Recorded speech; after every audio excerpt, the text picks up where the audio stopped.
Good morning my dear students. आपका जो है केडी क्लासेस में स्वागत है। देखिए बच्चों, इसके पहले हम लोग जो है chapter first life process nutrition पढ़ चुके हैं। हम आप जो है second chapter life process respiration पढ़ेंगे। देखिए बेटा, सभी लोग यह जानते हो, इस पृथ्वी पर जितने भी जीव जंतु अथवा पेड़ पौधे पाए जाते हैं सब शोषण करते हैं, अर्थात सबको सांस लेने की आवश्यकता होती है। जीव बिना शोषण किए या सांस लिए जीवित नहीं रह सकता है। और जितने भी प्राणी इस पृथ्वी पर पाए जाते हैं सबको जो है सांस लेने के लिए ऑक्सीजन की आवश्यकता पड़ती है। ऑक्सीजन की आवश्यकता पड़ती है और ऑक्सीजन को ही हम आप लोग प्राणवायु गैस के नाम से जानते हैं। किस गैस के नाम से? प्राणवायु गैस के नाम से जानते हैं। तो वही जो प्राणवायु गैस होती है ऑक्सीजन कहलाती है, जिसका उपयोग जीव जो है सांस लेने में करता है। तो बेटा सभी लोग यह जानते हो कि श्वसन क्या है या श्वसन किसे कहते हैं। तो बेटा बताया गया होगा वह क्रिया जिसमें कोशिका में कार्बनिक पदार्थों का क्या होता है बेटा? ऑक्सीकरण होता है। क्या होता है? ऑक्सीकरण होता है। और जब ऑक्सीकरण होगा तो वह जो क्रिया होगी क्या कहलाती है बेटा? श्वसन कहलाती है। तो आप जो है डिफिनीशन ये बता सकते हो, यह एक प्रकार की ऐसी जैव रासायनिक प्रक्रिया है जिसमें जीव ऑक्सीजन को अंदर लेता है और कार्बन डाइऑक्साइड को बाहर निकालता है। इस प्रकार ऑक्सीजन को अंदर लेने और कार्बन डाइऑक्साइड को बाहर निकालने की क्रिया को क्या कहते हैं बेटा? श्वसन कहते हैं। क्या कहते हैं? श्वसन कहते हैं। ठीक। इसके अलावा आपको एक छोटी सी डिफिनीशन आपको बताया जाएगा श्वसन की। तो बेटा आप ये बता सकते हो, रफ और कॉपी लेकर के आप बैठ जाइए। जो भी आपको बताया जा रहा है, जो भी लेक्चर दिया जा रहा है, आप उसको लिखते जाइए और उसका नोट्स भी आप बनाते चलिए।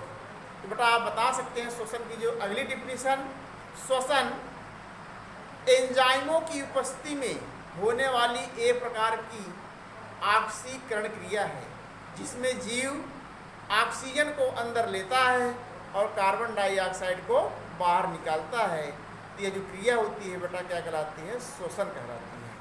अब इस श्वसन की क्रिया में आपको पहले ही बताया गया भोज्य पदार्थों का क्या होता है बेटा? एंजाइमों की उपस्थिति में ऑक्सीकरण होता है। भोज्य पदार्थों का एंजाइमों की उपस्थिति में क्या होता है? ऑक्सीकरण होगा।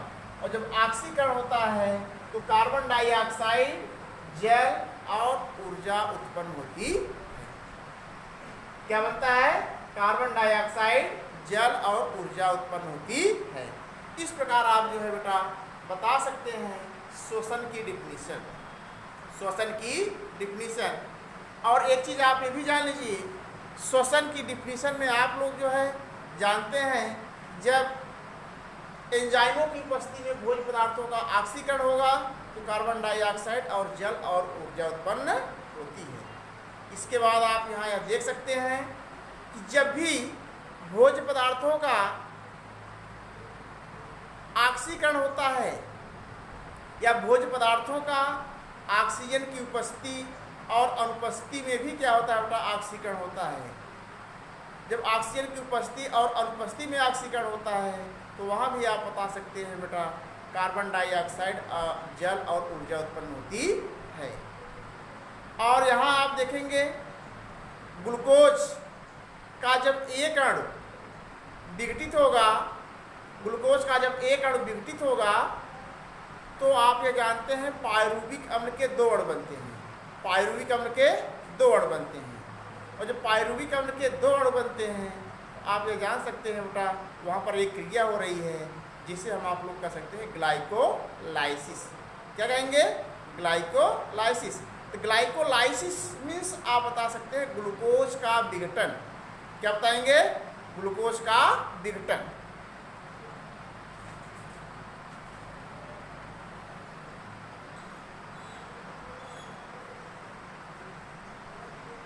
आपको ग्लाइकोलाइसिस बताया जा रहा था। ग्लाइकोलाइसिस मीन्स आप बेटा बताएंगे ग्लूकोज का विघटन। ग्लूकोज का जब विघटन होता है तो अंतिम चरण में पायरुविक अम्ल के क्या होते हैं बेटा? 2 अणु बनते हैं। कितने अणु बनते हैं? 2 अणु बनते हैं। तो वह जो क्रिया होती है आप बता सकते हैं बेटा क्या कहलाती है? ग्लाइकोलाइसिस। और जो ग्लाइकोलाइसिस की जो क्रिया होती है आप बता सकते हैं यह कोशिका के भीतर कोशाद्रव्य में होती है। कोशिका के भीतर कोशाद्रव्य में होती है। और इस क्रिया में आप जानते हैं कार्बन डाइऑक्साइड और ऊर्जा उत्पन्न होती है। कार्बन डाइऑक्साइड और ऊर्जा उत्पन्न होती है। इसी क्रिया को हम आप लोग जो है आंतरिक श्वसन या कोशिकीय श्वसन भी कह सकते हैं। आंतरिक श्वसन या कोशिकीय श्वसन भी कर सकते हैं। और एक चीज़ ये भी आप जान लीजिए बेटा, ग्लाइकोलाइसिस की क्रिया में ग्लूकोज के अणु के विघटन के फलस्वरूप 38 ATP का फॉर्मेशन होता है। कितने? 38 ATP का फॉर्मेशन होता है और 6 CO2 बनता है। तो कहने मतलब 38 ATP और 6 कार्बन डाइऑक्साइड के अणु का क्या होता है? निर्माण होता है। इसलिए हम आप लोग यहाँ बता सकते हैं श्वसन की क्रिया में। और जितने भी जीव होते हैं उनमें श्वसन के लिए क्या होते हैं? विशेष अंग होते हैं। जैसे आप बता सकते हैं उच्च श्रेणी के जीव जंतु फेफड़ों द्वारा जो है श्वसन करते हैं। इसी प्रकार मछलियाँ हैं गलफड़े के द्वारा या गिल्स के द्वारा श्वसन करती हैं। गलफड़े या गिल्स के द्वारा। मेढक भी आप बता सकते हैं गलफड़े या गिल्स के जरिए क्या करता है बेटा? श्वसन करता है। तो भिन्न भिन्न जीवों में श्वसन के लिए क्या होते हैं बेटा? भिन्न भिन्न अंग होते हैं। और श्वसन की क्रिया में जंतु या जीव क्या करते हैं बेटा? ऑक्सीजन को अंदर लेते हैं और कार्बन डाइऑक्साइड को बाहर निकालते हैं। तो एक बार आप रिलैक्स होकर के श्वसन की एक छोटी सी डिफिनीशन सुन लीजिए दोबारा। बेटा आप बताएंगे क्या? श्वसन एंजाइमों की उपस्थिति में होने वाली एक प्रकार की ऑक्सीकरण क्रिया है जिसमें जीव ऑक्सीजन को अंदर लेता है और कार्बन डाइऑक्साइड को बाहर निकालता है। इस प्रकार ऑक्सीजन को अंदर लेने और कार्बन डाइऑक्साइड को बाहर निकालने की क्रिया को क्या कहते हैं बेटा? श्वसन कहते हैं। तो आप यहाँ कह सकते हो श्वसन एंजाइमों की उपस्थिति में होने वाली एक प्रकार की ऑक्सीकरण क्रिया है। अब ये देखेंगे बेटा अगर जो है पॉइंट्स पढ़ेंगे श्वसन के प्रकार। क्या पढ़ेंगे? श्वसन के प्रकार, जिसे आप टाइप्स ऑफ रिस्पायरेशन कहेंगे। Types of respiration. Types of respiration में आप लोग ये बता सकते हैं कि श्वसन निम्नलिखित 2 प्रकार का होता है। श्वसन निम्नलिखित 2 प्रकार का आप ये बता सकते हैं। पहला वायवीय श्वसन या ऑक्सी श्वसन, दूसरा अवायवीय या अनाक्सी श्वसन। जो वायवीय या ऑक्सी श्वसन होता है इसको हम आप लोग एरोबिक रिस्पायरेशन कहते हैं। क्या कहते हैं? Aerobic respiration. ठीक, क्या बोलेंगे? Aerobic respiration. जो अवायवीय या अनाक्सी श्वसन है इसको हम आप लोग क्या कर सकते हैं? Anaerobic respiration. क्या बोले इसको? एनएरोबिक रिस्पायरेशन बोले इसको। ठीक, अब आप देखिए बेटा सबसे पहले हम आप लोग इसमें पढ़ेंगे ऑक्सी श्वसन। ऑक्सी श्वसन। ऑक्सी श्वसन में आप डिफिनीशन ये बताएंगे उच्च श्रेणी के जीवों में ऑक्सीजन की आवश्यकता होती है बल्कि कार्बन डाइऑक्साइड की नहीं। तो इसलिए इस प्रकार के श्वसन को हम आप लोग क्या कर सकते हैं बेटा, ऑक्सीशोषण कहते हैं। क्या कहते हैं, ऑक्सीशोषण। तो ऑक्सीशोषण में आप ये बताएंगे बेटा, ग्लूकोज का क्या होता है, जब ऑक्सीकरण होता है तो कार्बन डाइऑक्साइड और जल बनता है, कार्बन डाइऑक्साइड और जल बनता है, और 673 किलो कैलोरी ऊर्जा भी उत्पन्न होती है। आप यहाँ इसका रिएक्शन यहाँ पर देख सकते हो बेटा, ठीक, जैसे C6H12O6, ये क्या हो गया, ग्लूकोज, इसका सूत्र हो गया ग्लूकोज। ग्लूकोज का क्या होगा बेटा, ऑक्सीकरण होगा। क्या होगा, ऑक्सीकरण होगा।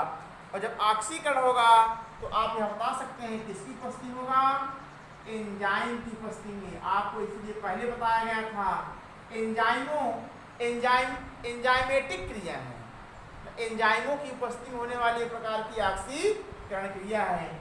और यहाँ पर टेम्परेचर 25 से आप बता सकते हैं 45 डिग्री सी होगा, 25 से 45 डिग्री सी होगा। तो आप बताएंगे बेटा 6CO2 plus 6H2O plus 673 kilo calorie ऊर्जा। ठीक, इसके बाद आप बता सकते हैं इसकी डिफिनेशन पुनः, उच्च श्रेणी के जीवों में ऑक्सीजन की आवश्यकता होती है, बल्कि कार्बन डाइऑक्साइड की नहीं। इसलिए इस प्रकार के शोषण को हम आप लोग ऑक्सीशोषण या अवायवीय शोषण कहते हैं, ऑक्सीशोषण या वायवीय शोषण कहते हैं। तो आप देखेंगे, आपको बताया गया कार्बनिक भोज्य पदार्थों का ऑक्सीकरण ऑक्सीजन की उपस्थिति और अनुपस्थिति में भी होता है। तो देख रहे हैं वायवीय शोषण या ऑक्सीशोषण में ग्लूकोज का क्या होता है बेटा, ऑक्सीकरण होगा तो कार्बन डाइऑक्साइड और जल बनता है और 673 किलो कैलोरी ऊर्जा भी उत्पन्न होती है। ये आप बता सकते हैं किसके बारे में बेटा, वायवीय या ऑक्सीशोषण के बारे में। ठीक, इसके बाद आप पढ़ेंगे अवायवीय या अनऑक्सीशोषण, जिसे आप एनएरोबिक रिस्पायरेशन कहते हो, एनएरोबिक रिस्पायरेशन कहते हो। यहाँ आप यह कर सकते हो, निम्न श्रेणी के जीवों जैसे ईस्ट और जीवाणुओं में आप बता सकते हैं बेटा, जब भोज्य पदार्थों का ऑक्सीकरण होगा तो यहाँ पर बेटा देखेंगे क्या बनता है, एल्कोहल बनता है। क्या बनता है, एल्कोहल। इसलिए आप देखेंगे यह जो क्रिया होती है अवायवीय शोषण या अनाक्सी शोषण, जिसे आप एनारोबिक रिस्पायरेशन कह रहे हो, तो आपको यह बताया गया ईस्ट तथा जीवाणुओं में कोशिका द्रव्य से बाहर होने वाले अवायवीय ऑक्सीकरण को किण्वन कहते हैं। तो किण्वन को आप इंग्लिश में कहते हैं फर्मेंटेशन। क्या बोलेंगे, फर्मेंटेशन। फर्मेंटेशन मीन्स आप बताएंगे किण्वन, और किण्वन का मतलब होता है आपका सड़ाना, सड़ना। ठीक, और देखेंगे किण्वन की क्रिया में आप बता सकते हैं जैसे ग्लूकोज से एथिल एल्कोहल का बनना, एथिल एल्कोहल का बनना। और इसके बाद आप बता सकते हैं लैक्टिक अम्ल का किण्वन, लैक्टिक अम्ल का किण्वन, एल्कोहली किण्वन, या आप गन्ने के रस से एल्कोहल का बनना, गन्ने के रस से एल्कोहल का बनना, दूध से दही का बनना, गन्ने के रस से सिरका का बनना। ये सब जो एग्जाम्पल्स हैं आप बता सकते हैं बेटा किसका, किण्वन का, किसका, किण्वन। तो किण्वन की डिफिनीशन आप जो है नोट कर लीजिए बेटा। बताएंगे कि सूक्ष्म जीवों की उपस्थिति में, सूक्ष्म जीवों जैसे आप कह सकते हैं, सूक्ष्म जीवों जैसे ईस्ट या जीवाणुओं की उपस्थिति में जटिल कार्बनिक पदार्थों का सरल कार्बनिक पदार्थों में बदलना ही क्या कहलाता है बेटा, किण्वन कहलाता है। और जो किण्वन आप पढ़ेंगे इसमें एल्कोहली किण्वन और लैक्टिक अम्ल का किण्वन पढ़ेंगे, एल्कोहली किण्वन और लैक्टिक अम्ल का किण्वन। इसलिए यहाँ पर आपको बताया गया है ईस्ट तथा जीवाणुओं में कोशिका द्रव्य से बाहर होने वाले अवायवीय ऑक्सीकरण को किण्वन कहते हैं। तो आपको यहाँ पर बताया गया है बेटा एल्कोहलीय किण्वन। एल्कोहलीय किण्वन में आप लोग जानते हैं CH3COCOOH, यह बेटा आप बता सकते हैं किसका सूत्र है? पायरुविक अम्ल का सूत्र है। किसका? पायरुविक अम्ल का सूत्र है। तो जब आप देखेंगे डिहाइड्रोजिनेज एंजाइम्स की उपस्थिति में पायरुविक अम्ल का क्या होता है? जब किण्वन होता है तो एस्टल्डिहाइड और कार्बन डाइऑक्साइड बनता है। यही जो एस्टल्डिहाइड है, ठीक, एस्टल्डिहाइड है, तो डिहाइड्रोजिनेज एंजाइम की उपस्थिति में यह NADH2 से क्रिया करता है तो एथिल एल्कोहल बनता है और NAD+ बनता है। तो आप देख रहे हैं कि यह क्रिया आप देख रहे हैं 2 चरणों में हो रही है।